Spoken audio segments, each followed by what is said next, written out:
김현정의 뉴스 쇼.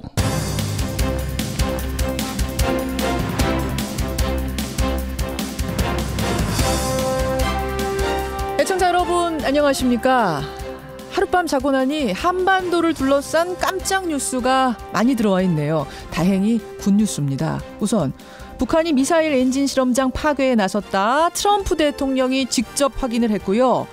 한국전에서 숨진 미군 유해를 가지러 미국 유해 송환팀 5명이 이미 북한에 입국했다라는 주한 미군 관계자발 소식도 들어와 있습니다. 이게 사실이라면 전쟁이 끝난 지 65년 만에 실종 미군들의 유해가 가족품으로 돌아가는 겁니다. 남북 적십자 회담도 오늘 열리죠. 3년 만인데요. 당연히 의제는 이산 가족 상봉입니다. 지금 남한의 이산 가족은 5만 7천여 명, 전쟁통에 헤어진 사람들입니다. 평화의 길, 결국은 전쟁의 아픔을 치유하는 일에서 시작한다는 사실, 6.25를 앞두고 있어서인지 더 와닿는 아침이네요. 금요일 아침 김현정의 뉴스쇼 출발합니다.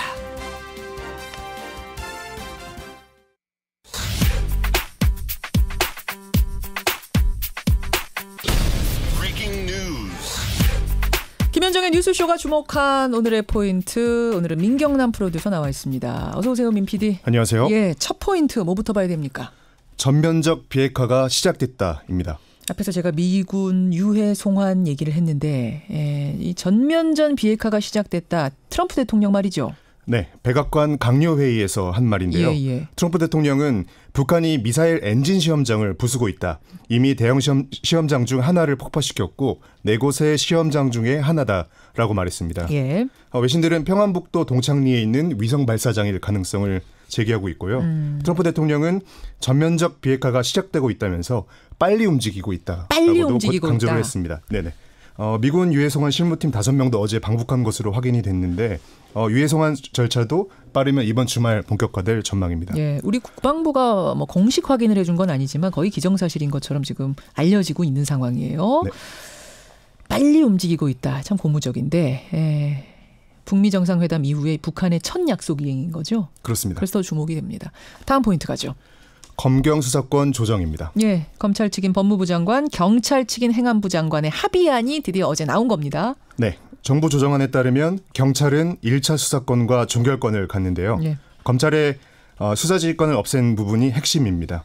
검찰은 부패, 금융범죄 등 특수사건에 대해서만 직접 수사권을 갖게 되는데 경찰의 권한이 너무 막강해지는 것 아니냐는 우려 등을 의식해서 수사권 조정과 동시에 자치경찰제도 도입합니다. 국회가 지금 공전 중인 거잖아요. 그러니까 어제 합의만 한 거지 이게 국회를 통과해야 되는 건데 국회가 공전 중인 상태라 각 정당들이 집안 싸움하고 있는 상태라 이 조정안 처리가 어떻게 될지 어떻게 논의가 될지 이건 좀 지켜봐야겠습니다.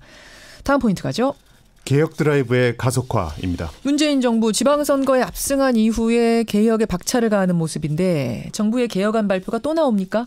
네, 이번엔 부동산입니다. 부동산. 네, 오늘 대통령 직속 재정개혁특위가 토론회를 열는데 이 자리에서 부동산 보유세 개편안의 윤곽이 공개될 것 보유세는 같습니다. 재산세와 종부세, 종합부동산세가 있는데 그렇습니다. 예, 어떻게 될 거로 예상들 하나요? 그중에서도 부자 증세의 대표적인 수단으로 꼽히는 종합부동산세, 종부세. 이른바 종부세의 강화 방안이 나올 가능성이 큽니다. 그래요. 그리고 또 오늘 해외 범죄 수익 환수 합동조사단도 공식 출범합니다.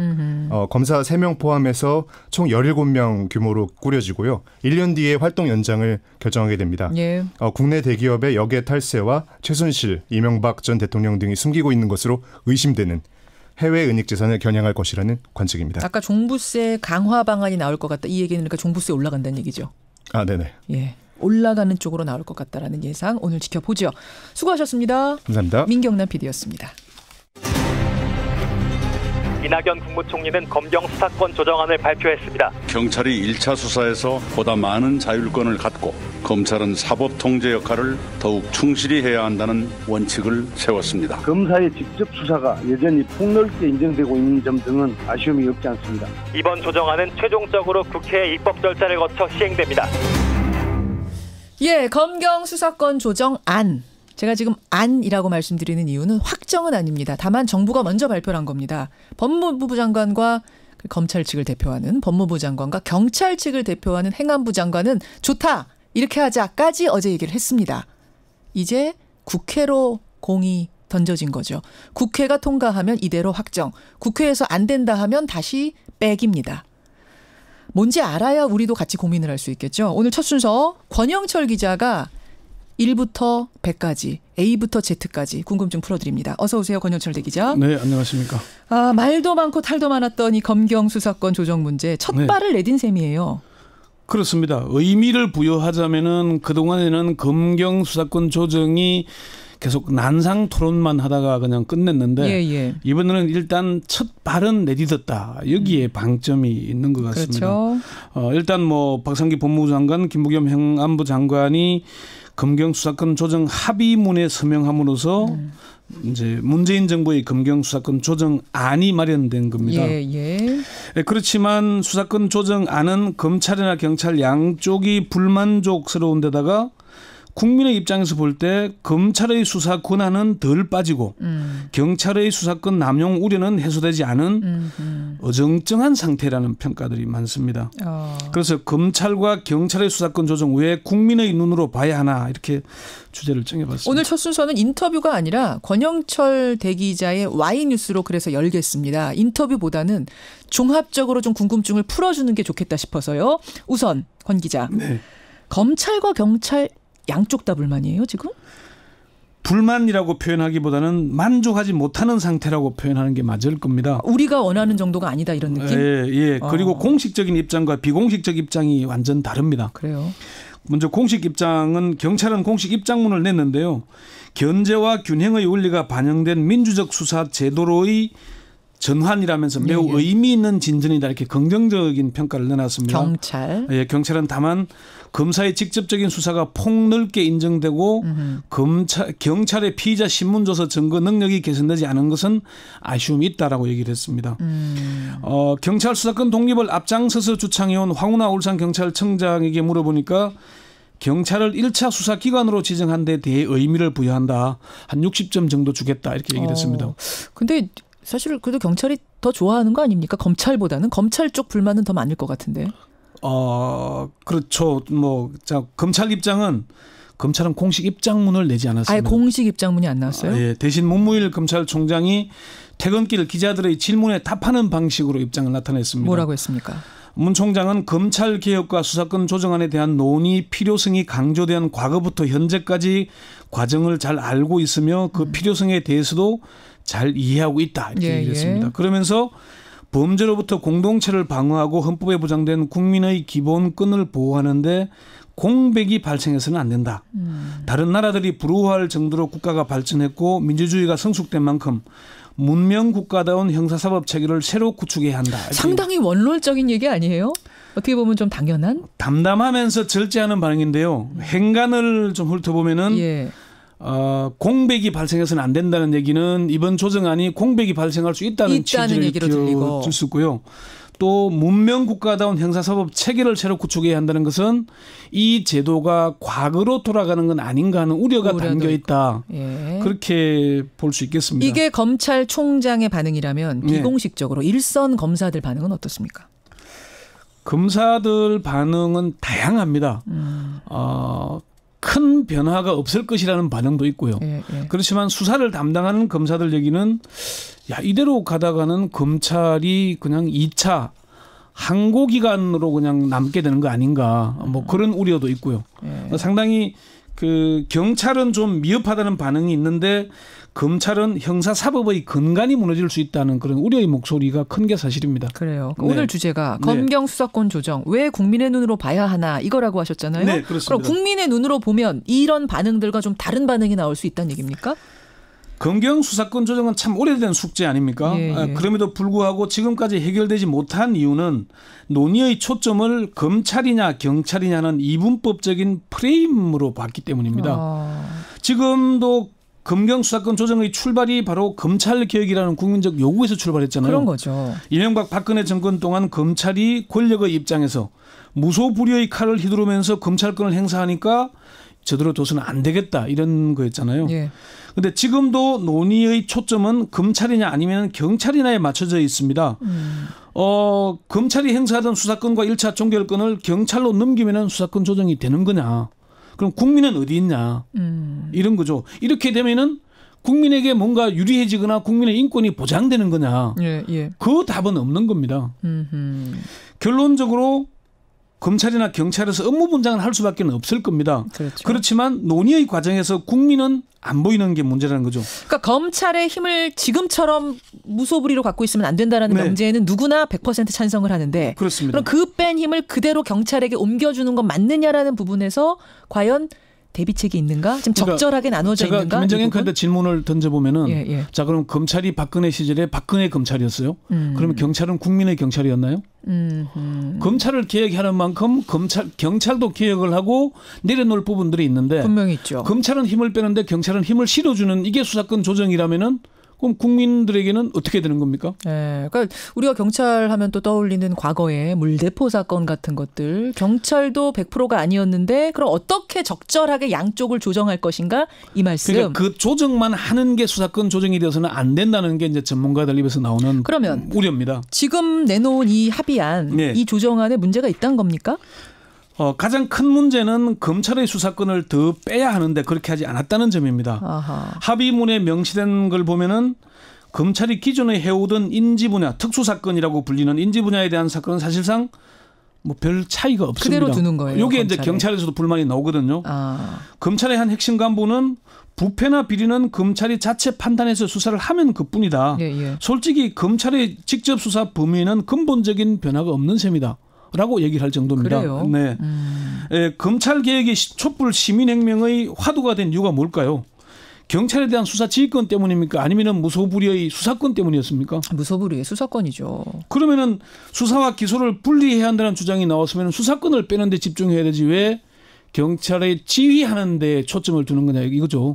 아. 수사권을 좀 더 빼야 검찰의 수사권이 아마 지금 고위공직자 비리 수사처가 만들어지지 않은 상태에서 예. 공직자 비리 또는 경찰의 수사권을 가져가게 됨으로써 경찰에 대한 감시 견제 이런 기능들은 둬야 되겠죠. 완전히 다 빼지는 못할 겁니다.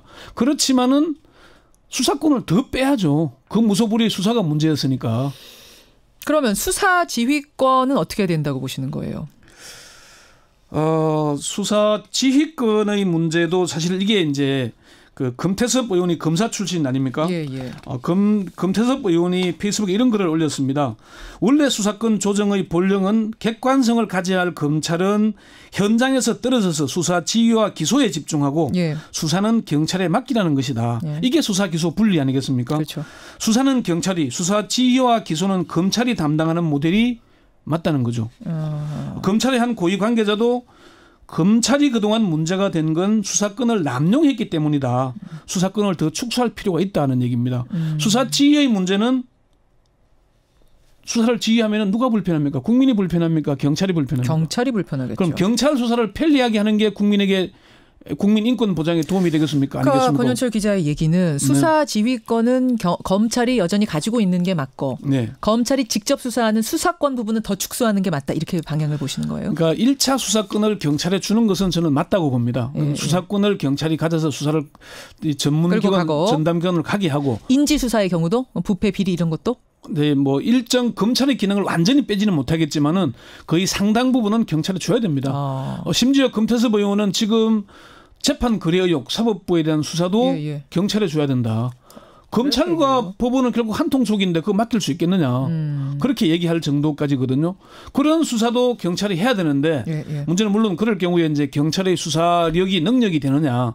지금 뭐 그 드루킹 수사에서 보여준 거 KT 황창기 회장에 대한 수사에서 보여주는 거 1년이 되도록 별 결과가 제대로 안 나오지 않습니까? 그러니까 검찰의 힘을 빼기 위해선 수사권을 더 가져오는 게 맞다라는 거는 맞는 말인데 네. 과연 그렇다면 그걸 다 경찰이 해낼 수 있느냐 감당할 수 있느냐는 또 다른 문제란 얘기군요. 그렇죠. 지금 경찰이 14만 그러는데 여기에 수사권을 한층 강화하고 또 국정원이 이제 하지 않는 국내 정보를 옮기고 대공 안보 수사를 또 옮기고 이 경찰이 비대해지잖아요. 그렇죠. 그럼 경찰의 힘을 빼는 게 물론 경찰 개혁위를 통해서 많은 노력을 했습니다만 아직 그게 가시적으로 결과가 나오지 않은 상태거든요. 그럼 여기에서 또 수사권에다가 1차 종결권을 준다. 종결권은 법률적 판단의 기능 아니겠습니까? 그러면은 경찰은 아직 법률가는 아닌 거거든요. 예. 그 법률가가 해야 될 역할까지 경찰에 주는 게 이게 올바른 수사권 조정이냐. 자, 그러면 권영철 선임 기자가 뭐 여러 취재를 하면서 내린 결론은 뭡니까? 그러면 수사권을 더 검찰한테 빼야 되는데 경찰한테 다 주지는 못하겠고 어떻게 조정을 해야 된다는 말씀이에요? 경찰에 수사권을 주고요. 예. 그에 대한 사법적 통제, 감시가 제대로 될 수 있게끔 작동해야 되는 것이고 검찰은 힘을 좀 더 빼야 됩니다. 제가 볼 때는. 아직도 이번 조정안으로 보면은 그 어정쩡한 타협의 산물이 아닌가 하는 느낌을 줍니다. 물론 이게 합의안이라는 건 서로가 양보해야 이루어지는 거지만은 그런 점이 있다는 거. 그래서 이게 국회에 가서 상당히 경론이 일 겁니다. 그게 검찰과 경찰의 입장에서만 보면은 경론은 더 치열해지겠죠. 그런데 국민의 입장에서 보면은 경찰의 수사권을 주되 좀 더 불편하게 만들어야 되고요. 민주주의가 더 성숙될수록 불편해야 되는 거 아니겠습니까? 물론이죠. 국민의 인권이 침해될 소지가 적게 해야 되는 것이니까. 검찰도 그동안 검찰이 해왔던 거 지금 검찰이 상당히 우려를 많이 표하는데 그러면 힘을 가졌을 때 좀 제대로 하지. 왜 힘 뺀다니까 갑자기 국민의 우려를 나타내느냐. 그 비판에서는 또 자유롭지 못하거든요. 그래서 상당히 이게 복잡한 문제입니다. 한 방에 해결될 수 있는 문제면은 이게 몇십 년 걸렸겠습니까? 그러게 말입니다. 근데 어제 나온 합의안을 보면서도 과연 국민의 눈으로 100% 만족할 만한가 하면 좀 갸우뚱하다라는 말씀이세요. 그걸 이제 그 총리도 이낙연 국무총리도 그랬잖아요. 이 합의안이 완벽할 수는 없다. 이제는 정부의 시간이 끝나고 국회의 시간이 왔다. 국회 논의에서 제발 좀 국민의 시각을 담아서 국민의 입장에서 바라보는 수사권 조정안이 좀 제대로 마련됐으면 하는 바람입니다. 근데 국회가 지금 공전 상태 아닙니까? 빨리 원구성부터 해야죠. 제대로 진지하게 국민의 눈으로 바라보면서 논의할 수 있는 국회가 빨리 꾸려지기를 바라야겠네요. 권영철 선임 기자, 권영철 대기자 수고하셨습니다. 네.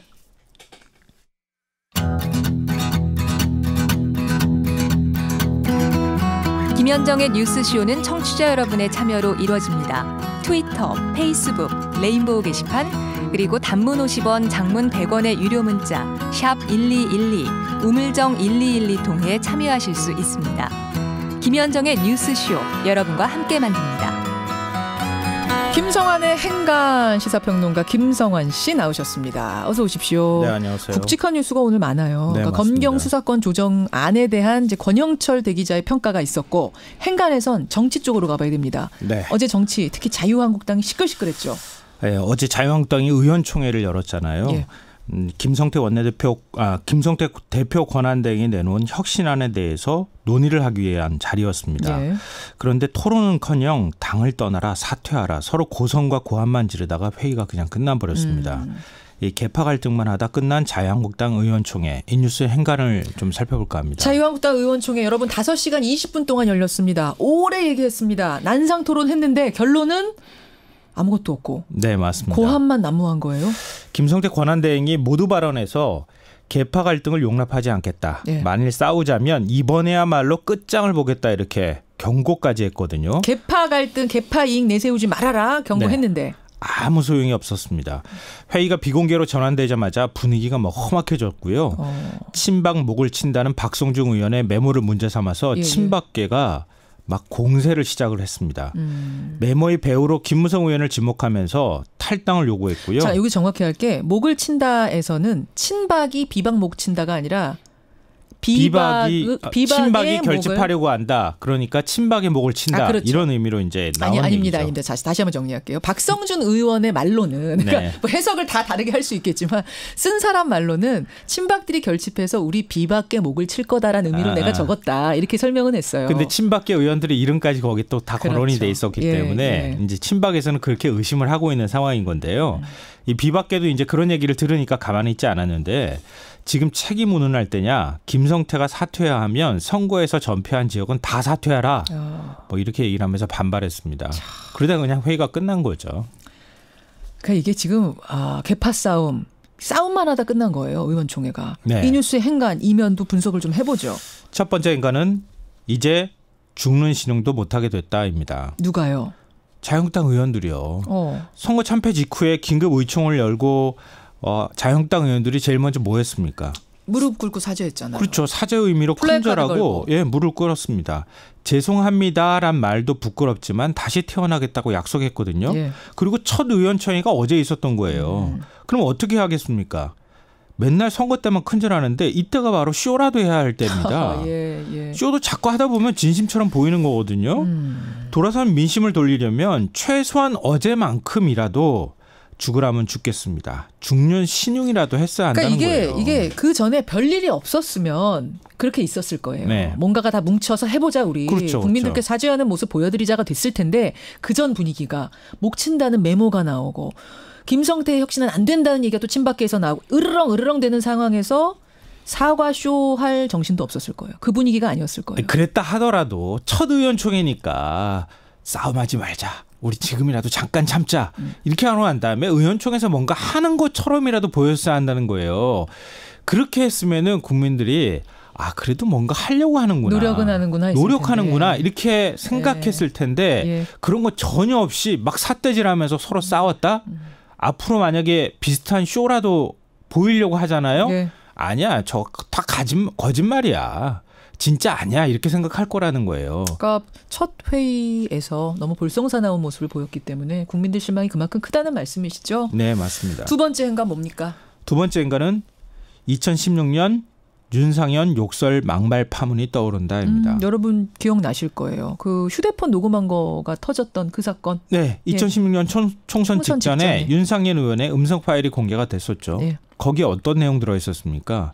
김무성 죽여버려 XX 막 이런 얘기 들어있었어요. 오늘 아침부터 아까 목을 친다라는 얘기도 워딩이 그대로니까 제가 설명했지만 참 방송으로 적절치 않고 김무성 죽여버려 이 얘기도 워딩 그대로니까 설명은 드리지만 참 아침부터 불쾌한 용어들이 막 나오네요. 두 개가 비슷해 보이지 않으세요? 네. 당시에 2016년 총선 무렵에 비박계 살상부까지 돌았거든요. 진박 공천한다고 난리치고. 맞아요. 당시 정도원 의원이 김무성 대표한테 들었다. 살상부가 있다더라 이렇게 얘기를 했다가 나중에 김무성 대표가 사과까지 한 것으로 기억이 나거든요. 그러다가 결국 옥새 들고 나르샤 했던 거예요. 그렇죠. 2년의 시간이 흘렀는데 지금 어떤가요? 상황이 정반대로 뒤집혔습니다. 비박계가 혹시 친박계를 내몰지 않을까? 친박계가 벌벌 떨면서 지금 같이 싸우고 있는 형국이 됐어요. 옥새 얘기하셔서 그러는데 그 많은 자유한국당 의원들은 한국당이 이렇게 기울어지기 시작한 정점이 그 옥새다. 네, 맞습니다. 하거든요. 그럼 지금 정반대 상황이 벌어지고 있다는 얘기는 또 다른 뭔가가 시작된다는 얘기가 될 수 있는데요. 그러니까 어제 의원총회는 단순히 일회성 갈등이 아니다. 개파간 감정의 골이 2년 동안 계속 파일대로 파여 있다. 그렇죠. 앞으로 당 내분이 수습되기 쉽지 않다는 걸 보여줬다는 겁니다. 마지막 행간 뭡니까? 마지막 세 번째 행간은 더 망해야 정신 차릴 것 같다입니다. 어이구 이거 너무 자유한국당 의원들이 들으면 저주 퍼붓는 것 같잖아요. 악담을 이러실 것 같은데요. 이거 제 말이 아닙니다. 어제 의원총회에 참석했던 자유한국당 의원이 한 말입니다. 거기 분들 얘기예요. 네. 스스로한테 한 말. 네. 자유한국당 폭망했다고 얘기하잖아요. 아닙니다. 아직 가진 게 너무 많아요. 우선 시간을 가지고 있습니다. 총선까지 시간? 네, 2020년 4월이니까 아직 2년 정도의 임기가 남아있는 거예요. 발등에 불이 아직 덜 떨어졌어요? 네. 그리고 당이 폭망했다고 의원 배지까지 날아간 건 아니거든요. 그렇죠. 권한은 그대로 가지고 있습니다. 만약 몇 달 뒤에 선거가 있다. 그러면 지금 어떻겠어요? 싸울 정신 없죠. 지금 바로 신박이냐 해야 비박이냐 니목이냐 내목이냐 할 수가 없죠. 그럴 상황이 못 되는 거거든요. 그러니까 자유한국당이 선거 패배 후유증을 극복하려면 아직 멀었다. 시간이 아직 많이 남았다. 이런 얘기로 들릴 수밖에 없는데요. 이 말은 꼭 해야겠습니다. 뭐요? 조선조 개혁가로 불리는 조광조가 이런 얘기를 해줬어요. 뭡니까? 얻기 어려운 것은 시기요. 놓치기 쉬운 것은 기회다. 모든 일에는 때가 있고 기회는 쉽게 오지 않습니다. 자유한국당은 지금 딱 그 시기에 있는 겁니다. 좋은 기회입니다. 회복의 그렇죠. 기회, 개혁의 기회, 모든 걸 다 바꿀 수 있는 기회인데 이걸 잡느냐, 싸우면서 또 주저앉느냐. 이건 그분들 선택입니다. 맞습니다. 김성환 씨 수고하셨습니다. 네, 고맙습니다. 박희영님, 국회가 치열하게 국민을 위해 토론해야 되는데 지금 이게 상황이 엉망이니 검경 수사권 조정안 놓고 제대로 된 토의가 될지 걱정이다 이러셨어요. 김광훈님, 어제 안 미흡하지만 검찰의 힘을 빼야 된다는 그 취지에 대해서 적극 지지한다.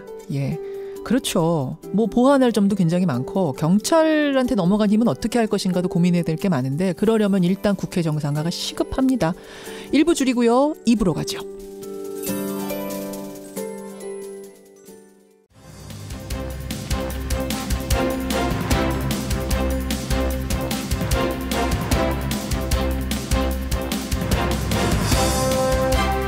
김현정의 뉴스쇼 2부 출발합니다. 필리핀에서 18년째 사역을 하고 있는 한 선교사가요. 불법 무기와 폭발물 소지죄로 지금 필리핀 구치소에 한 달 정도 수감이 돼 있는 상태라고 그럽니다. 선교사가 불법 무기를 이게 무슨 얘기야 했더니 그 선교사의 부인은 내 남편은 필리핀 셋업 범죄에 당했다. 억울함을 풀어달라. 호소를 하고 있습니다. 청와대 국민청원까지 지금 올라간 상태인데 도대체 이 필리핀 셋업 범죄라는 건 뭔지 우리 교민들을 노린다는데 여행객을 노린다는데 어떤 건지 이 선교사의 부인을 직접 연결해 보겠습니다. 그리고 오늘 훅뉴스 있는 날이죠. 여러분 뭐 대한항공의 갑질 얘기 우리가 항상 계속해서 다루고 있습니다만 이런 사주의 갑질 사건이 드러날 때 왜 대한항공 직원들은 더 나서지 못하는가 우리가 얘기를 하고 있죠. 사연이 있답니다. 갑질 사건이 하루 이틀 불거질 때마다 직원들은 숨죽이고 서로를 믿지 못하고 있다는데 무슨 얘기인지 오늘 훅뉴스에서 대한항공 직원들의 분위기 취재해봤습니다. 금요일인데요. 내일 월드컵 또 열립니다. 멕시코전. 토요일에서 일요일로 넘어가는 밤 12시에 멕시코전이 치러지는데 우리에게는 절대 물러설 수 없는 경기죠. 도대체 어떻게 임해야 되는 건지 과연 멕시코의 약점은 뭔지 우리가 하면 이길 수는 있는 건지 축구평론가죠. 신문선 명지대 교수와 함께 예측을 해보겠습니다. 50원의 단문 100원의 장문 유료 문자 샵 1212 카톡 레인보우까지 열어놓고 출발합니다. 필리핀에 18년째 거주하고 있는 한 한국인 선교사가요. 불법 무기와 폭발물 소지죄로 필리핀 구치소에 수감이 돼 있습니다. 불법 무기와는 전혀 관련도 없고 경찰의 출두 명령을 받은 적도 없다. 억울하다. 이런 글이 청와대 국민청원 게시판에 올라왔는데 이틀 만에 2만 명이 넘는 우리 국민들이 청원에 동의하면서 관심을 모으고 있습니다. 선교사가 불법 무기 소지죄라. 이게 도대체 어떻게 된 사연일까요? 저희가 수소문을 좀 해봤습니다. 필리핀에 있는 배경모 선교사의 부인이세요. 배순영 씨 연결해보죠. 배 선생님 안녕하세요. 네, 안녕하세요. 18년 전에 그러니까 가족이 필리핀으로 가신 거라고요? 네. 예. 다른 직업도 가지고 계십니까? 아니면 전업 선교사세요? 저희는 기독교 대한 선교교회 파송 선교사로요. 예. 여기서 계속 선교 일만 하고 있습니다. 그러세요. 그런데 네. 남편 배경모 선교사님이 구금된 지는 지금 얼마나 된 겁니까? 안티폴로 경찰서에 구금된 지가 지금 지난 5월 30일 날 구금됐거든요. 5월 30일? 네. 한 20여일 됐군요. 마닐라 안티폴로 경찰서. 네네. 그 경찰서 내 구치소 상황, 수감되어 있는 곳의 상황이 매우 열악하다고 들었는데 어느 정도인가요? 제가 아침 저녁으로 2번씩 선교사님을 면회를 가거든요. 하루 2번씩이나 가세요? 네, 음식을 가져다 줘야지 또 음식을 먹을 수 있기 때문에. 구치소에서 음식이 제공되는 게 아닙니까? 네네. 따로 면회실이 없어요. 예, 그래서 예. 제가 감옥 안까지 들어가 봤는데 세평 난짓한 곳에서 그 선반처럼 이렇게 칸을 만들어서요. 70명 정도가 있어요. 3평짜리 공간에 70명이라는 게 가능해요? 그게 아무리 뭐 이렇게 층을 중간에 나눠놨다고 하더라도? 예, 그 사람들이 움직이지도 못할 정도로 같이 생활하고 있어요. 그러면은 이게 누워서 잔다든지 뭐 이런 게 거의 불가능하겠어요? 앉아 있는 것만으로도 겨우인 상황? 네, 침대라고 하기에는 선반처럼 이렇게 돼 있는데 120cm 정도 된다고 그러시더라고요. 그래서 거기서 이제 쪼그리고 잠을 주무세요. 그럼 뭐 화장실이라든지 샤워실이라든지 이런 거는 준비가 돼 있습니까? 따로 준비가 돼 있지는 않다고 들었는데 샤워를 하면서 소변이라든지 대변도 그냥 같이 보도록 한 곳이 있나 보군요. 네. 세상에. 정말 이건 비인권적인 상황 속에 지금 20일이 넘도록 구금이 돼 있는 건데 근데 18년 동안 아무 문제 없이 선교 활동을 하던 분이 어떻게 불법 무기와 폭발물 소지죄로 체포가 되신 건지 저는 도무지 이해가 안 가네요. 어떤 무기가 어떻게 발견이 된 겁니까? 진짜 저희도 이해가 안 돼요. 저희 교단에서 예. 한 교회에서 후원하고 있는 학교에서요. 예. 발견됐다고 그럽니다. 한국 교단에서 지금 파송된 선교사신데 그 교단에서 한 교회를 후원하고 있고 그 교회가 운영하고 있는 학교. 네. 거기에서 폭발물이 나왔어요? 네. 어떤 게 나왔습니까? 그 당시에 저희 선교사님은 그 장소에는 없었고 예. 체포영장이 나와서 봤을 때 권총하고 그다음에 수류탄하고 총알하고 이렇게 나왔다고 그렇게 알고 있습니다. 38구경 권총, 총알, 수류탄. 네. 그게 학교 그러니까 한 곳에 그냥 놓여져 있었던 거예요? 어디에서 발견됐는지는 저희도 잘 몰라요. 아, 학교 안에서. 그러면은 남편 선교사님은 그 학교 안에 계시지도 않았는데 네. 학교에서 그게 나왔다고 왜 선교사님이 체포가 되나요? 총 책임자세요? 네. 이름이 올라가 있습니까? 아니요. 그것도 아니에요? 네. 그러면 그 학교하고 우리 남편분하고의 관계는 뭡니까? 학교가 교회 소속 학교인데 그 다른 분하고 그 땅 문제로 소송하는 그거를 저희 기독교 대한선교교회 명령을 받아서 그 소송을 진행 중이셨어요. 아, 대리인처럼? 그러니까 그 학교가 지금 어떤 다른 문제로 소송이 걸려 있는데 그 소송의 대리인 역할. 네. 학교하고의 관련성은 그게 전부입니까? 네. 그 폭발물이 어떤 그러니까 남편분 가방에 들어있던 것도 아니고. 아니에요. 전혀 아니고. 예. 여기까지만 들어도 이해가 안 가는데 들이닥쳐서 남편을 체포해가는 그 상황에 또 수상한 점이 많았다면서요. 예, 그 방송국에서 같이 와서 현지 방송국에서 방송국 카메라가 왔어요? 네. 방송국에서 와서 폭발물이라든지 그 총알이라든지 이런 것들을 촬영을 해갔다고 그러고요. 방송을 했다고 그럽니다. 그러니까 이미 폭발물이 나와서 그거를 뭐 후에 기자가 와서 촬영해 갈 수는 있지만 취재해 갈 수는 있지만 갑자기 들이닥쳐서 폭발물을 찾아내는 장면까지 다 카메라가 찍어갔다는 건 미리 뭔가 기획된 게 아닌가 이런 생각이 드신단 말씀. 네, 그렇죠. 근데 이제 현지 경찰 얘기는 이렇습니다. 경찰에 출두하라고 여러 차례 명령서를 보냈는데 이 남편께서 출두를 안 해서 우리가 나가서 현장 체포를 했다. 뭐 이런 얘기를 하더군요. 출두 명령서를 받은 적이 없어요. 보낸 사람은 보냈다는데 받은 적이 없으세요? 예, 저희가 이 마을에서 9년을 살고 있거든요.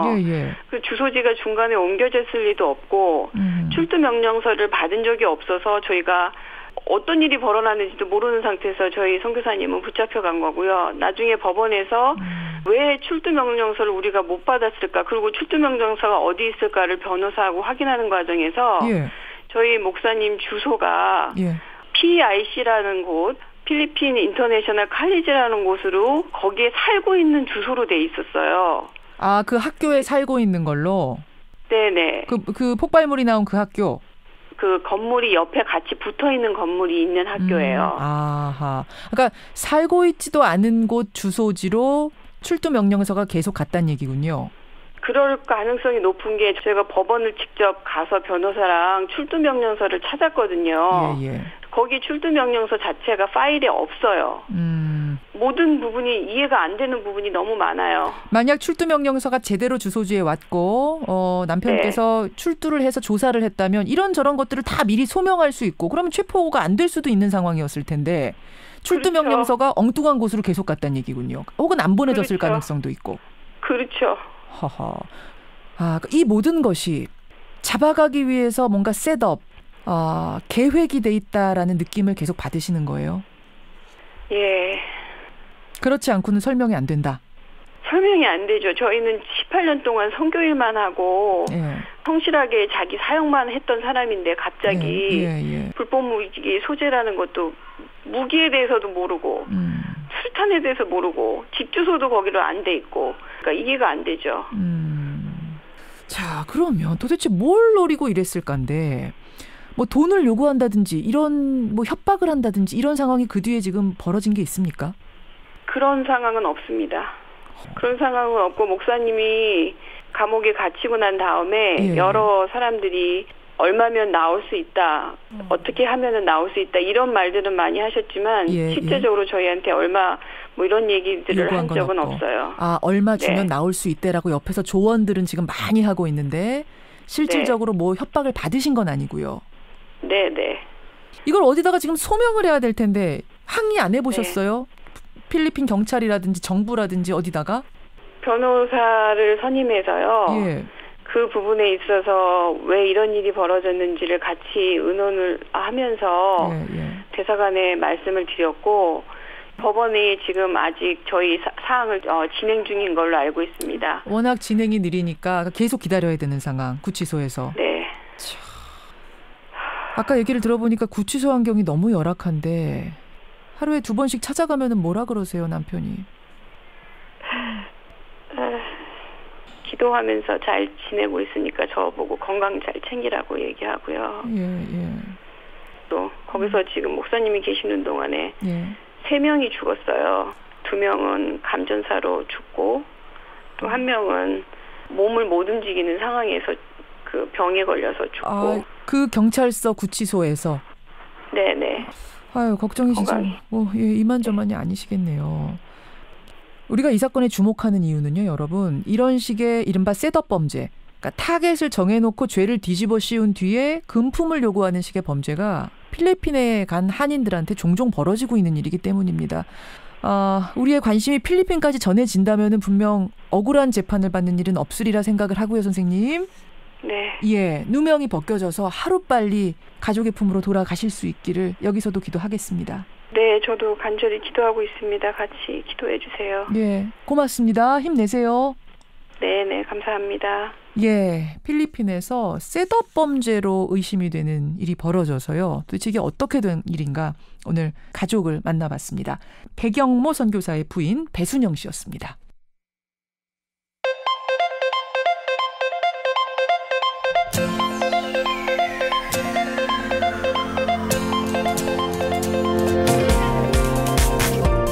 여러분은 지금 CBS 라디오 김현정의 뉴스쇼를 함께하고 계십니다.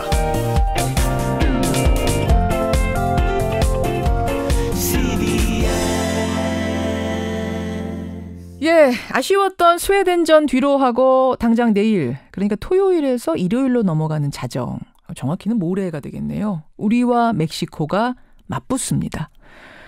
며칠 전에는 일본과 콜롬비아 경기가 있었죠. 결과는 2대1 일본이 승리했습니다. 월드컵에서 아시아 축구가 남미 축구 이긴 게 이게 처음 있는 일이에요. 피파 랭킹이 일본이 우리보다 아래입니다. 일본이 이런 일을 해냈는데 우리라고 못하겠습니까? 예, 단순하게 생각하면 그런데요. 또 축구란 게 그렇게 단순한 문제가 아니어서 다가올 멕시코전, 이분과 함께 미리 진단해 보겠습니다. 명지대학교 신문선 교수 연결을 해보죠. 신 교수님, 안녕하세요. 네, 안녕하세요. 신문선입니다. 지나간 스웨덴전과 다가올 멕시코전, 다가올 일부터 먼저 좀 얘기 나눠보죠. 멕시코전, 가능성이 아주 없는 건 아닌 거죠? 솔직히 어떻습니까?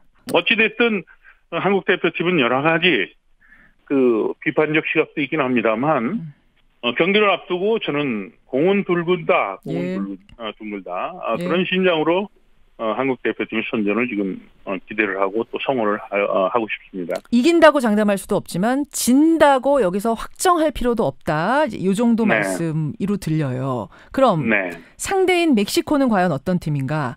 저는 지난 멕시코 독일전 봤거든요. 네. 독일을 멕시코가 이겼잖아요. 근데 그렇죠. 정말 저는 빠져들어서 봤어요. 멕시코가 너무 잘해서.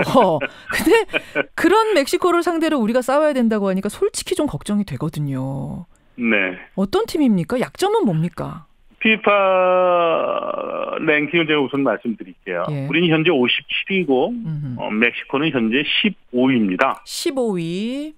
객관적인 이 지표 자체를 놓고 보면 멕시코는 우리보다 강하다라고 볼 수 있다는 거죠. 그러네요. 자, 근데 이제 멕시코는 최근 경기에서 가장 중요한 것은 앞서 말씀해 주셨듯이 세계 최강인 독일을 꺾은 것은 경기력의 축인 심리적 요인에서 굉장히 최고조에 올라 있죠. 피파 랭킹 1위를 꺾었다는 데서 오는 그 엄청난 자신감, 심리적인 어떤 긍정 포인트들이 엄청나다는 거군요. 그렇죠. 그런데도 지금 멕시코 팀은 최근에 했던 것을 뉴스를 통해서 접하면 오소리오 감독은 이것이 승리의 긍정적인 어떤 자신감이 자만감으로 넘어갈까봐 그를 통제하는데 지금 총력을 경주하고 있거든요. 오히려 너무 자신감 넘칠까봐 그게 걱정이다. 그게 무서운 거죠. 그리고 멕시코는 두 번째 경기인 대한민국 경기 때 이겨서 승점 3점으로서 작년 16강을 확정을 시키려고 그럴 거고요. 그렇죠. 그리고 대한민국은 스웨덴과 경기에 모든 것을 걸었는데 진 바람에 멕시코와의 경기에서 우리는 선택의 여지가 없어요. 승점 3점을 벌는 경기를 할 수밖에 없어요. 무조건입니다. 무조건이죠. 근데 이제 무조건인데 감독이 이제 선택에 따라서 수비 중심으로 하다가 어떻게든지 한 골을 넣고 이길 것인지, 그렇지 않으면 정상적인 경기를 할 것이냐. 이제 이 두 가지 갈림길에 있는데요. 그렇죠. 이게 관전 포인트입니다. 그럼 정상적인 경기라 하면 대한민국은 아시아권에서 많은 경기를 했죠. 아시아권에서 할 때는 우리는 멕시코나 독일의 입장에 있었어요.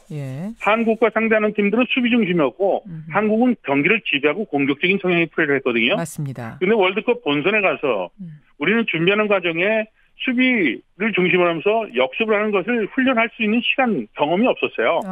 평가전 상대할 때 스페인이라든가 독일이라든가 뭐 그렇지 않으면 세네갈이라든가 이런 강한 팀들과 경기를 통해서 우리가 실제적으로 당하면서 역습을 했었어야 되는데 그런 훈련이 우리가 적었던 것이 스웨덴 경기 때 패한 하나의 원인으로도 저는 지적하거든요. 근데 지금 멕시코와 할 때는 정상적인 경기를 했을 경우에 리스크가 발생이 되죠. 우리보다 앞서 몇 차례 저한테 말씀해 주신 강하니까 걔네들은 더 정교하고 더 빠를 수 있고 또 자신감도 충만해 있고 그렇다면 우리가 맞을 수 있는 확률이 있는데 그래도 우리는 승점 3점을 벌어야 되고 그리고 16강에 가야 될 이런 대반전의 기회로 삼는다라면 리스크가 있다고 하더라도 선택할 수 있는 것은 정상적인 경기로 하는 거다. 단 아시아에서 하듯이 공격이 7, 수비가 3이 아니라 뭐 5대5 정도. 스웨덴 경기 때는 우리가 수비 중심으로 했는데 멕시코와 경기 때는 정상적인 경기로 우리도 위험이 있지만 멕시코도 우리를 이기려고 지금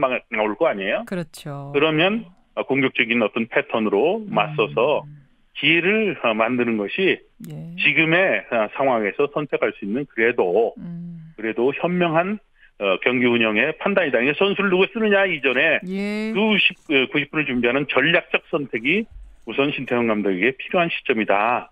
이렇게 저는 이야기를 하고 싶습니다. 그 두 가지 지금 질문들이 굉장히 많지만 제가 두 가지 정도만 정리를 해서 질문을 드리자면 첫 번째는 지난번 스웨덴전을 보고 나서 박지성 선수가 우리의 파워 프로그램이 너무 늦게 가동된 거 아닌가라는 생각이 듭니다. 오늘 그 선수들 후배들 뛰는 거 보니까 그런 생각이 들어요라고 얘기한 인터뷰가 있어요. 이걸 보면서 우리 팀 선수들이 이 몸 컨디션을 최상으로 맞추지 못한 상태에서 나온 게 아니냐. 이게 스페인식 훈련법이 뭔가 잘못 적용된 거 아니냐라는 의심들을 하시는데 어떻게 보세요, 전문가로서? 자, 100m의 스프린터는 0.01초를 다투기 위해서 올림픽 4년을 연 단위, 그다음에 분기 단위, 그리고 월 단위로 나누어서 훈련을 합니다. 그게 주기과 이론이에요. 인간은 월드컵이 열리는 한 달여 동안 컨디션을 최고로 유지를 못해요. 스페인은 월드컵 때마다 결승을 가고자 하는 팀이에요. 한 달 뒤를 내다봐야 되는 팀이죠. 그렇죠.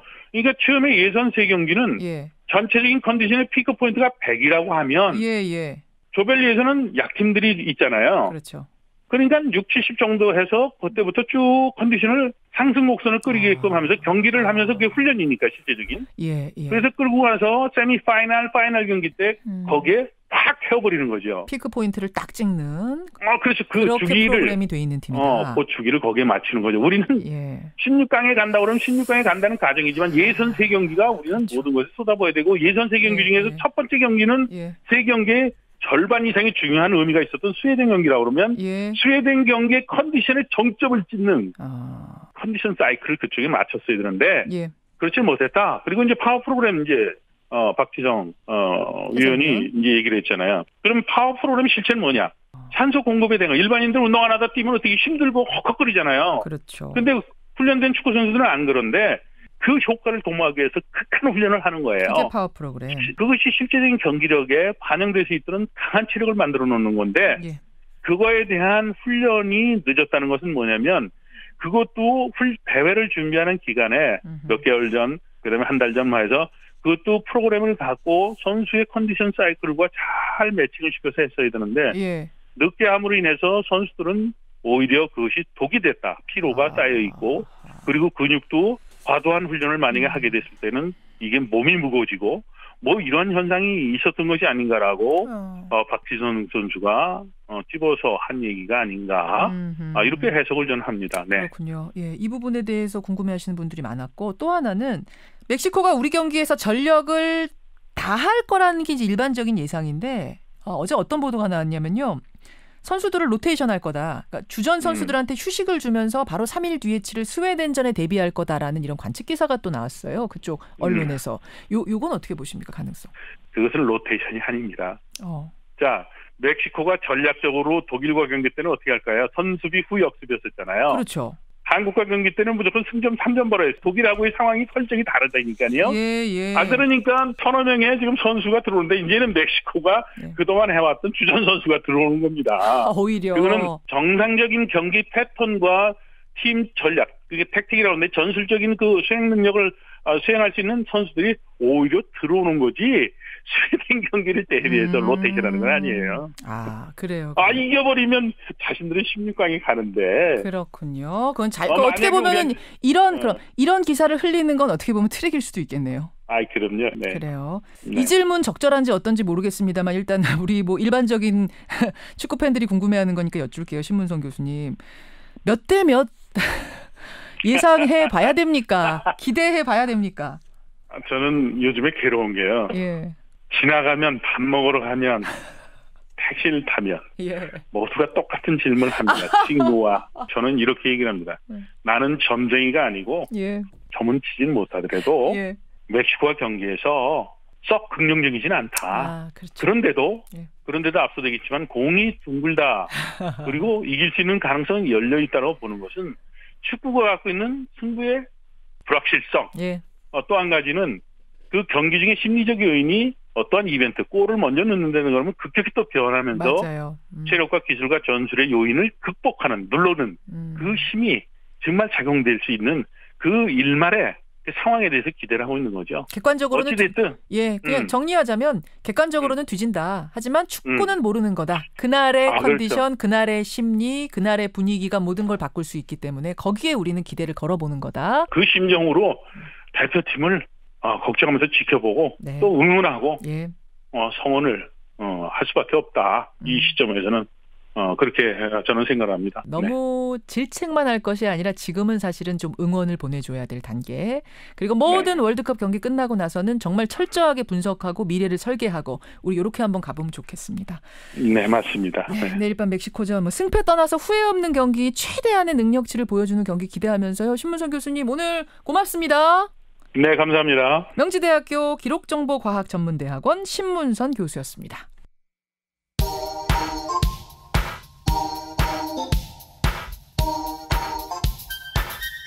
김현정의 뉴스쇼 CBS 라디오와 함께하고 계십니다. 저는 퇴근길 시사자키 정관용입니다. 이훈주님, 죄송하지만 이길 가능성 아주 없어요. 그러세요. 5대0 패를 확신합니다. 5대0이요? 이훈주님, 너무하신 거 아닙니까? 근데 백유선님도 아주 없습니다. 다 아주 없다는 분들. 김명근님 4대1 봅니다. 4대1 패입니까?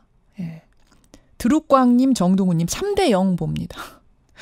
드룩광님 꽝이었으면 좋겠습니다. 이 예측이. 그게 또 축구의 매력 아니겠습니까? 이렇게들 다들 질 거라고 하는데 이길 수 있는 거. 아까 신문선 교수는 그랬어요. 축구는 그날의 분위기, 그날의 자신감이 굉장히 중요하다. 그러니까 어떻게 하다가 어떻게 우리가 한 골을 먼저 넣으면 분위기가 완전 뒤집힐 수도 있다. 여기에 기대를 걸어보자 그러셨거든요. 여기에 기대 걸어보겠습니다. 현계환님. 그렇습니다. 남은 팀은 세계 1위 팀 독일하고 그 독일을 이긴 세계 1위를 이긴 멕시코밖에 없습니다. 하지만 그 멕시코를 우리가 이긴다면 우리가 1위 아니겠습니까? 라는 정신적으로 좀 승리하는 이런 문자를 주셨어요. 두려움을 떨쳐버리자 이러셨거든요. 저도. 두려움 떨치자는 이야기 선수들에게 전하면서 응원하렵니다. 아까 말씀드렸죠. 뜨겁게 응원하고 지금은 격려하고 돌아와서 비판할 건 비판하고 설계할 건 설계하고 요런 식으로 갔으면 좋겠습니다. 아까 그 필리핀 셋업 범죄에 대해서들 문자 많이 주시고 계시는데요. 셋업 범죄가 실제로 많답니다. 그래서 그 한인회에서 내린 지침에 따르면 우리가 여행 갔을 때 가방을 반드시 봉해라. 그리고 그쪽에서 당신 소지품 좀 이상한 거 있다라고 말할 경우에는 터치하지 말래요. 가방을 건드리지 말랍니다. 무슨 얘기냐면 지문이 남으면 누군가가 셋업 범죄로 내 가방에다가 불법 무기를 넣어놓을 수가 있는데 거기에 만약 내 지문이 묻으면 이거 봐라. 당신 지문 거기 묻어있지 않느냐. 이렇게 나올 수가 있답니다. 그래서 건드리지 말고 이런 주의사항을 내린 게 있답니다. 셋업 범죄 조심해야겠습니다. 대책도 좀 나왔으면 좋겠고요. 여러분의 의견 고맙습니다.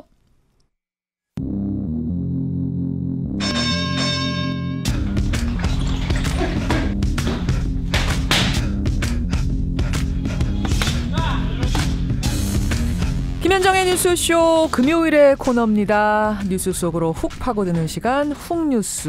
오늘도 김정훈 기자 나와 있습니다. 어서 오세요, 김 기자. 네. 오늘은 어떤 뉴스 속으로 좀 훅 들어가 볼까요? 한진그룹 조양호 회장의 부인 이명희 씨요. 예. 두 번의 구속 위기를 모두 모면했죠. 그렇죠. 갑질 폭행 혐의에 이어서 이제 필리핀 가사도우미 불법 고용 혐의에 대해서도 청구된 영장이 모두 법원에서 받아들여지지 않은 겁니다. 무죄라는 뜻은 아니지만 네. 어쨌든 구속할 필요는 없다라고 법원이 판단을 했어요. 그렇죠. 그제 밤에 유치장을 빠져나온 이명희 씨는 이제 한시름 놓은 모습이었는데 예. 그 기괴한 고성을 기억하시는 분들은 아마 달라진 목소리에도 의아해 하셨을 겁니다. 비교해서 한번 들어보실까요? 그러죠. 왜 일할 때 올라올 때 개인 전화 들고 와? 왜 개인 전화 놓고 야? 이거는 일할 때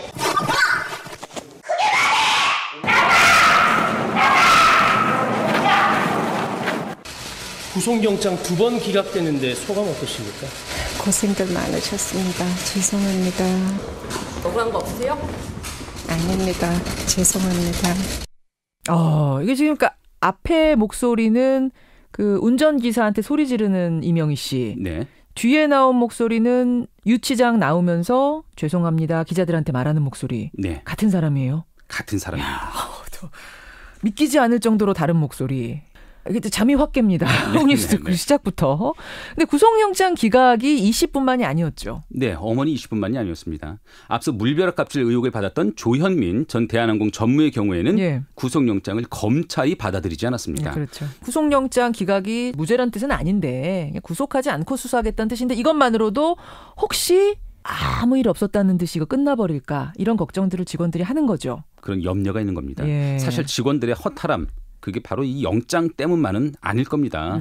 국민의 지지를 받던 촛불 집회는요. 지난달 말에 4차 행사 이후에 지금 열리지 않고 있고요. 예. 직원연대 단체 대화창을 만들면서 여론을 주도했던 그 익명의 관리자도 활동 중단을 선언한 상태거든요. 한 2,000명이 카톡방에 모여서 익명으로 직원들끼리 얘기하고 그랬잖아요. 내부 입장차가 있었던 거거든요. 그런데 저희가 들어보니까 이렇게 동력이 떨어지는 가장 큰 이유가 따로 있다고 합니다. 그래요? 네. 오늘 훅뉴스에서는 불신 지옥 덫에 걸린 대한항공 직원들의 속사정을 한번 짚어보려고 합니다. 불신 지옥이라는 덫에 걸린 대한항공 직원들의 속사정. 그러니까 우리는 지금 사주의 갑질 부분에만 계속 집중해 왔었는데 이런 일이 벌어지는 뒤에 대한항공 내부의 이야기, 직원들의 분위기 그걸 취재하신 거군요. 맞습니다. 불신지옥이라고 하셨는데 불신지옥이라면 서로가 서로를 못 믿는다 이 얘기 아니에요? 그럼 어떤 상황인지 대한항공 직원들의 말을 한번 들어보시는 걸 시작해보죠. 예. 목소리는 변조했습니다. 예. 이제 엑스맨이라는 게 존재했었잖아요, 과거에. 이거의 잔재가 아직 남아있는 거예요. 구자질하면 자기가 이제 좀 이득이 될 거라는 생각을 하는 거죠. 이상한 보고들도 많이 올라간다고 알고 있어요. 지금 현재 누가 아군이고 누가 뭐 사측인지를 구분을 못하고 있어요. 엑스맨? 네. 동료들 사이에 있으면서 잘못을 고자질하고 분열 일으키고 그런 존재가 있다는 얘기예요? 네. 사측은요. 현재는 그런 엑스맨이 있지도 않고 그런 보고를 요구하지도 않는다 이렇게 말을 하긴 합니다. 하지만 여전히 그 관행이 남아있다는 게 직원들의 얘기거든요. 그러니까 그런 일이 과거에 있긴 있었다는 건 인정하는군요. 네. 그런 규정이요. 지금은 누가 시키지 않아도 그런 엑스맨 역할을 하는 사람이 있다? 누군가 나의 단점을 위로 보고할 것이라는 그 두려움 때문에 나도 가만히 있을 수는 없어서 서로가 서로를 못 믿고 일부는 보고서를 위로 올리는 것 아니냐 이렇게 생각을 한다는 거죠. 그렇게 되면 회사는 뭐 손 안 대고 코 푸는 게 직원들의 일거수일투족을 그냥 보고받는다 알 수 있다는 얘기네요. 이렇게 되니까 동료들하고 회사 일을 두고 왈가왈부를 할 수 있겠습니까? 그런가 하면은 신뢰하는 동료 사이라 하더라도 함부로 말을 하기 쉽지 않은 상황도 있다는데요. 그건 무슨 말입니까? 뭐 누가 엿듣기라도 한다는 건가요? 이 부분은 대한항공 조종사 노동조합 이규남 전 위원장의 말로 한번 들어보시죠. 예. 우리는 비행 중에 있거든 모든 게 녹음이 되거든요. 비행이 끝나면 이제 한두 마리 이제 사적인 얘기도 할 거잖아요. 최소한 마지막 2시간은 정비사들이 바로 꺼내서 들을 수가 있어요. 그런 것까지도 모니터하고 있다라는 소문들을 계속 내죠. 실제 그럴 가능성이 농후하고요. 그러니까 비행 중에 기장, 부기장들 사이의 교신 기록은 뭐 당연히 저장이 되지 안전을 위해서 녹음이 되는 건 맞을 텐데 네. 이 녹음물이 누군가에 악용될 수 있다, 새나갈 수 있다는 두려움이 있다는 거군요. 맞습니다. 그러니까 몇 시간을 조종석에서 함께 보내야 하는 조종사들마저 침묵을 지키고 있다는 겁니다. 서로 같은 조종석 안에 있으면서도요. 그래요. 최근에는 새로운 업무 방식이 적용되면서 PC나 스마트폰을 이용한 대화도 마음 놓고 할 수 없다 이런 말들을 하고 있는데요. PC나 스마트폰을 이용한 대화라면은 내 스마트폰 안에서 SNS, 카톡 뭐 이런 걸로 이야기 나누는 거 그걸 어떻게 들여다봐요? 그건 들여다볼 수 없잖아요, 남이. 그러니까 지난 5월부터 외부에서 대한항공 업무 사이트에 접속하는 거는 PC나 스마트폰에 특정 프로그램을 설치한 뒤에 VPN이라고 하는 가상 사설망을 통해서만 가능하도록 했습니다. 이게 보안을 강화하려는 취지라는 게 회사의 설명인데 어쨌든 울며 겨자 먹기로 회사가 지정한 프로그램을 깔아둔 채로 PC나 스마트폰을 이용해야 하거든요. 직원들은. 잠깐만요. 저는 이게 자리가 안 가네요. 그러니까 제가 휴대폰을 가지고 있는데 이걸 가지고 회사 밖에서 회사 업무를 하기 위해서 사이트에 접속하려고 하면요. 특정 프로그램이 여기 깔려 있어야 됩니다. 더군다나 항공사 특성상 세계 각지 또 비행 중이기도 하고요. 반드시 깔 수밖에 없거든요. 업무를 처리하려면. 불가피한 거네요. 맞습니다. 근데 특정 프로그램을 깔린 채로 내가 PC나 스마트폰을 이용해야 되니까 직원들은 개인 메신저 이용도 불안하다 이렇게 말을 하는데요. 한 직원의 말을 들어보실까요? 그렇죠. VPN을 연결을 한번 하는 순간 회사를 통해서 가는 거잖아요. 서버에 연결하려고 그러면은 거기에 나오는 메시지가 이 앱을 사용하는 동안 전화기에 어떠한 정보들은 모니터링 당할 수 있습니다. 뭐 이렇게 뜨기 때문에 사람들이 그거 깔 때 이제 염려를 하죠. 이 앱을 회사에서 준 이 앱을 사용하는 동안 전화기에 어떤 정보들은 모니터링을 당할 수 있습니다라는 경고 메시지가 뜬다. 그러니까 회사가 지정한 앱을 사용하는 동안에는 이 염려가 계속 있는 겁니다. 그러네요. 그럼 실제로 혹시 그게 악용이 돼서 사찰이 된 사례도 있습니까? 일단 회사는 근거 없는 우려다 이렇게 말을 하고 있고요. 또 의심스러운 정황이 아직까지 드러난 바는 없습니다. 하지만 전문가한테 문의를 해보니까요. IP를 추적해서 접속 기록을 확인할 수가 있고 또 조작하기에 따라서는 일부 정보를 빼내는 것 불가능하진 않다 이렇게 말을 하더라고요. 그러니까 이런 앱을 뭐 쓸 수 있죠. 써야 되는 상황이면 써야 되고 아까 전에 조종사들 간의 녹음도 뭐 해야 되죠. 문제는 그 밑에 불신이 짙게 깔려 있으니까. 맞습니다. 지금 회사 전체가 불신에 빠져 있다 보니까 하나하나 다 믿을 수 없는 상황들이 벌어지고 있는 거네요. 맞습니다. 그래요. 사실은 이 갑질이 굉장히 오랫동안 지속되었고 그 사주 일가 전체에 의해서 이루어졌다는 게 계속 드러나고 있음에도 불구하고 대한항공 직원들이 생각보다 잠잠하다. 왜 폭발하지 못하는가? 뭐 이런 얘기들을 우리가 좀 하면서 궁금해했잖아요. 이게 땅콩 회항으로부터는 3년 반째 이어지고 있거든요. 그러니까요. 이런 분위기가 깔려 있다 보니까 그럴 수밖에 없었던 거 아닌가 이런 생각이 좀 드네요. 맞습니다. 사측이 가만히 있어도요. 그런데 직원들이 이렇게 불신 속에 분열된 것 이게 원인이 아니라 사실은 결과겠죠. 그렇겠죠. 돌이켜보면요. 대한항공 직원들의 반란은 지난 2000년쯤에도 있었거든요. 있었어요? 네. 기존 노동조합 안에 남녀 승무원들이 주축이 된 민주객실 승무지부가 만들어지면서 이게 노동요건 개선에 적극 나섰던 건데 회사가 당혹해했습니다. 바로 그때 만들어진 게 앞서 말한 엑스맨 제도라는 겁니다. 2000년에 그 사건을 계기로 만들어진 게 엑스맨 제도? 맞습니다. 당시 객실 승무지부에서 활동했던 대한항공 직원의 말 들어보시죠. 말은 서비스에 대해서 평가를 하고 내부 조직 문화를 평가하고 이런 거긴 했지만 누가 회사에 로열티가 없는지 이런 거를 평가하기 위한 거라고 모두 생각을 했었죠. 같이 일하는 사람들이 누가 나를 감시하고 누가 나를 보고하는지 알 수가 없어요. 이게 뭐 상사가 인사고과 평가하는 그런 거하고는 좀 다른 거예요? 맞습니다. 사실상 회사가 동료들 사이를 이간질하는 셈이거든요. 회사 입장에서 대놓고 노동자 탄압하는 것보다 어떻게 보면 서로를 믿지 못하게 하는 이 불신 조장하는 게 직원 통제에 더 악랄한 수단으로 이용이 될 수 있겠어요. 맞습니다. 그 결과가 지금 대한항공의 현 주소가 아닐까 이렇게 생각이 드는데요. 이제는 사측이 별달리 직원들을 회유하거나 압박하지 않아도 직원들이 적극적인 행동에 나서기를 주저하게 되는 상황이 됐거든요. 뭐 외부 수사가 대한항공에 변화를 줄 수 있지 않겠느냐 이런 기대도 있긴 했지만 또 번번이 구속영장마저 그렇게 기각된 현실이기도 하고요. 어제 저희가 권영철의 와이뉴스에서도 짚어봤지만 이 한진그룹 일가의 비도덕성이 계속 드러나지만 사법 처리는 또 별개의 문제. 지금 신중할 수밖에 없다는 게 법조계의 의견이거든요. 네네. 이렇게 되니까 뭐 직원들은 사실상 와 이거 문제는 제기했지만 이렇게 흐지부지 되는 거야 라는 생각을 하겠네요. 네. 근데 그렇게 해서 설령 총수 일가가 처벌받는다 하더라도 또 경영진에서 일부가 교체된다 하더라도 그 기업 문화 자체가 바뀔 수가 있을까요? 결국 진짜 직장 민주화를 이루기 위해서는 직원들 스스로가 더 용기를 내야 한다. 이런 지적이 많습니다. 누군가는 이 불신의 틀을 깨고 나가야 된다. 네. 누군가 나가면 서로 따라가면서 이게 좀 문화 자체가 바뀌지 않겠는가 기대를 하는 거군요. 맞습니다. 노동법률단체 직장갑질 119의 박점규 활동가의 말입니다. 본인들이 못 깨는 걸 밖에서 깨주나요? 그럴 수는 없는 일이고 지금과 같은 좋은 기회고 우리나라에서 어느 기업도 이렇게 주목받아 본 적이 없고 그리고 언론이 이렇게 전폭적 지지를 보내고 있고 정부도 수사에 나서고 있는데 이분들이 이제 한 걸음만 더 나아가면 되거든요. 지금 대한항공 이 사주 일가 때문에 이런 고통 겪고 있지만 직원들이 무슨 죄입니까? 이 기회에 대한항공 내부의 분위기를 쇄신해서 좋은 전환의 계기로 삼아봐라. 이게 지금 외부의 충고, 전문가들의 충고군요. 맞습니다. 이 기회를 놓치지 말라는 얘기죠. 한 발 더 나아가서요. 이제는 대한항공 직원들의 상징처럼 돼버린 그 마스크를 벗어던져야 한다. 이런 지적까지 나오거든요. 집회 나올 때 신원이 드러날까 봐 쓰고 나왔던 그 마스크? 네, 맞습니다. 근데 그렇게라도 해야 집회에 나올 수 있는 상황이었으니까 쓴 거 아니에요? 그렇긴 어쩔 하죠. 수 없이? 맞습니다. 근데 나의 신원이 감춰줄 수는 있겠지만 그 옆에 동료를 알아보지도 못하게 되죠. 힘을 키울 수 없을 거란 얘기입니다. 그 단체 카톡방도 익명이고 네. 집회 오프라인에서 만날 때도 마스크를 쓰고 있기 때문에 서로가 누가 누군지를 모르는 상황. 그렇죠. 이게 나를 보호할 수 있는 장치긴 하지만 동시에 동력은 약해지는, 조직력은 약해지는 거다. 앞서 2002년 객실 승무지부에서 노동조합 활동을 먼저 했었던 그 선배가 이제 투쟁에 나선 후배들한테 이런 말을 전하더라고요. 마스크를 쓰고 있다는 거는 적에게 나를 알리지 않는 도구도 되지만 아군이 누군지 알아볼 수가 없습니다. 그래서 같이 비행을 나가더라도 그래 우리 같이 갔다 왔지 어저께 봤잖아 우리 집회에서 내 편이었지 하고 든든한 마음들이 안 생겨요. 사람이 적일까 아닐까? 이런 고민을 하게 만들잖아요. 근데 마스크를 벗지 않으면 한 발자국도 못 나갈 거다.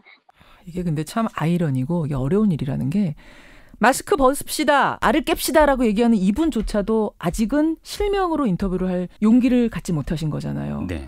결국 대한항공 안에 그 불신의 늪이라는 게 감이 잡히네요. 오늘 많은 분들이 취재에 응해 주셨지만은 또 대부분 또 저희가 익명으로 저를 변조해서 말씀을 전해드린 것도 바로 그 때문이죠. 우리가 지금 사주 일가의 갑질 이야기만 항상 보도하면서 들려드렸는데 갑질 문화보다 어쩌면 더 무서운 불신의 늪. 그 내부에서는 지금 어떤 일이 돌아가고 있는가 김재훈 기자가 훅 들어가서 취재를 해봤습니다. 끝으로 한마디. 결국 마지막 열쇠 직원들한테 달려 있습니다. 용기를 내는 것. 그게 마지막 해법일 것 같습니다. 대한항공 잘 돼야 됩니다. 우리나라의 중요한 회사, 큰 회사입니다. 거듭나기 위한 해법 하나를 오늘 던져주신 거예요. 김재훈 기자 수고하셨습니다. 감사합니다. 풍뉴스였습니다.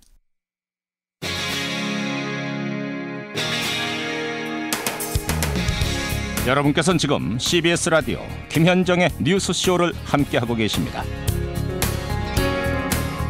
러시아 월드컵으로 온통 축구 얘기지만 오늘 화제의 인터뷰는 발레 얘기를 좀 해보겠습니다.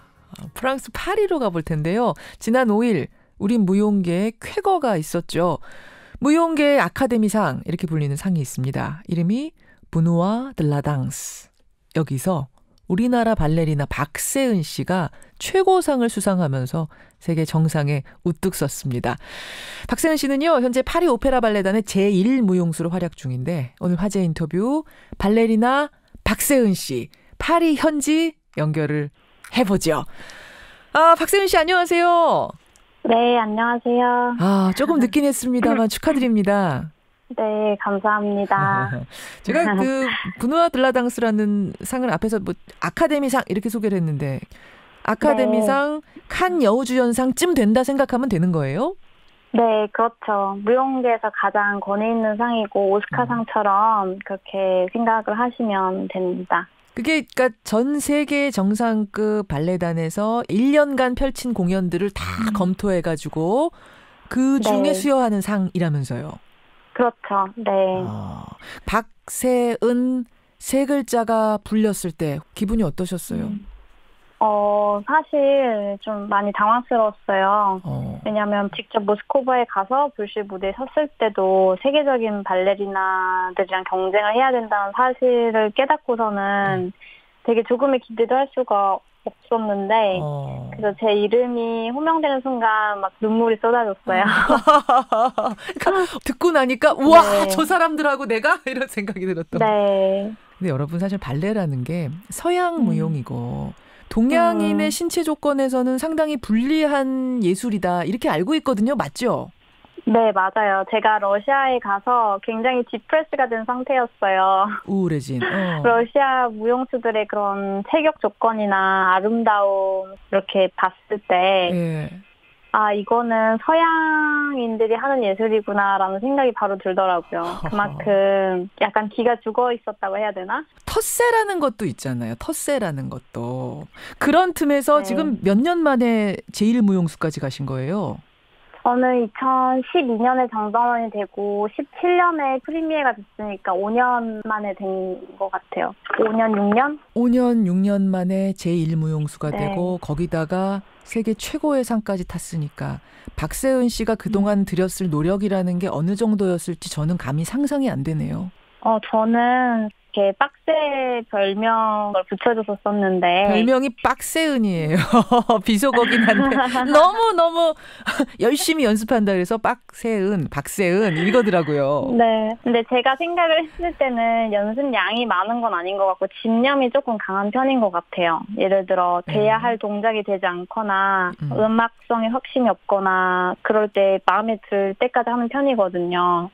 그래서 연습 시간을 사실 이렇게 물어보시면 기본 연습 시간은 하루에 6시간, 7시간 이렇게 되지만 더 많이 할 때도 있고 그 기본으로 6시간, 7시간 하는데 내가 원하는 그 라인, 그 느낌, 그 뭔가가 나오지 않을 때는 뭐 10시간이고 12시간이고 그냥 계속 하는 거예요. 집념으로.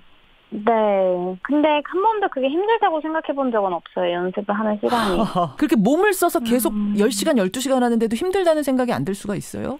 저한테 좀 한계라는 거는 좀 다른 걸 수 있을 것 같아요. 예를 들어 가령 춤을 추면서 배가 고파서 오늘 나의 한계가 느껴진다 이런 표현은 할 수 있는데 이게 더 이상 안 될 것 같은데 되는 것이 한계를 말하는 거면은 그거는 저한테 한계라고 생각이 들지 않고 오히려 더 기쁘고 감사한 부분인 것 같아요. 그러니까 그게 되게 일반 사람들한테는 이해하기 어려운 부분일 수 있는데 그게 아무래도 저희가 해야 돼서 하는 게 아니라 하고 싶어서 하는 일을 하고 있는 사람들이잖아요. 점점 완성이 되어가는 그 과정이 너무 좋은 것 같아요. 내가 조금 더 발전할 수 있고 좋아질 수 있고 하는 그런 것들 있잖아요. 다르네요. 세계 제1의 무용수는 다르네요. 아, 그래요? 저도 잘 모르겠는데. 이렇게 즐기면서 하는 사람을 어떻게 이깁니까? 근데 아까 그러셨어요. 그 와중에도 힘든 게 하나 있다면 배고픈 거, 참는 거. 그게 제가 알기로도 체중 관리 때문에 발레리나들은 진짜 마음껏 먹을 수 없다면서요. 그렇긴 한데 그거는 약간 성장기 때 얘기고 저희같이 직업 무용수들은 워낙 몸을 사용하는 시간이 많기 때문에 잘 먹어줘야 돼요. 그래요. 그러면은 지금은 우리 먹듯이 세 끼 다 먹고 뭐 골고루 음식들 안 가리고 고기도 먹고 막 이래요. 네네. 세 끼 다 챙겨 먹어요. 고기도 먹어야 되고. 설마 발레리나가 삼겹살 같은 것도 먹습니까? 네, 제일 좋아해요. 박세은 씨가 제일 좋아하는 음식 삼겹살? 네, 고기 중에서는 삼겹살을 제일 좋아해요. 최고의 무용수 발레리나 박세은 씨 여러분 지금 만나고 계십니다. 사실은 프랑스로 가기 전까지만 해도 한국에서는 뭐 어려서부터 대단한 무용수로 대우받으면서 활동을 하다가 프랑스로 막 갔을 때 어떤 과정들이 좀 어려웠어요? 부상당했을 어렸을 때였던 것 같아요. 제가 너무 하고 싶었던 그 주역 작품이 캐스팅이 나와서 연습을 시작을 했는데 딱 첫날에 제가 갈비뼈가 파트너가 잘못되어서 부러진 거예요. 아이고. 그러니까 숨 쉴 때도 아프고 재채기할 때도 아프고 그렇죠. 웃을 때도 아프고 다 아프더라고요. 그렇죠. 근데 저한테 처음 주어진 주역이니까 이거는 꼭 해야 될 것 같고 엑스레이 찍는데 가서 대성통곡을 하면서 울었었어요. 근데 또 지나가더라고요. 그렇게 힘들었던 기억들이 기다리니까 그냥 지나가더라고요. 박세은 씨 사실 아직 나이가 뭐 많지 않아요. 아직 30이 안 된 20대의 무용수인데 이 말씀하는 걸 듣다 보면은 5, 60대에 이런 분의 삶의 내공이 느껴져요. 그러니까 참 배울 게 많은 분입니다. 발레리나 박세은 씨. 감사합니다. 앞으로 목표가 있다면? 현재로서는 좋은 작품 만나서 그냥 원 없이 그렇게 푹 빠져서 그렇게 추고 싶어요. 다른 큰 그런 목표가 사실 있진 않아요. 제가 목표를 하나 좀 드려도 될까 모르겠어요.